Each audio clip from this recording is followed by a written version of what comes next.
Mana adil ya Allah, dia kaya, mana adil ya Allah, dia raja, dia anak raja, anak sultan, mana adil ya Allah, dia anak YB Tan Sri, mana adil ya Allah, dia kaya, dia senang, mana adil ya Allah, dia tu mak ayah dah hafal Quran, guru Quran. Saya ni mak ayah saya guru muzik, cuma ajak apa tu je. Jadi dalam hidup kita ni, hadirin hadirat yang dikasihi Allah sekalian, boleh jadi pahala kita ni pahala sabar. Sabar nak buat macam mana? Kita dilahirkan dalam suasana macam ni, susah. Kalau kita boleh keluar dalam kesusahan itu, pahala sabar yang kita akan dapat. Yang ni dia suasana Al-Quran. Kalau dia hargai nikmat Al-Quran, dia baca Quran, dia ajarkan orang Al-Quran, dia sambil Quran, ni pahala dia. Maknanya Allah Ta'ala tidak zalim.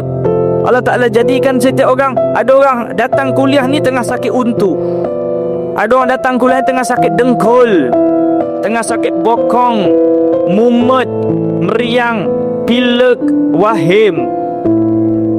Ada orang datang sini sihat walafiat, tak ada sakit apa-apa, maka yang sakit pahalanya lebih.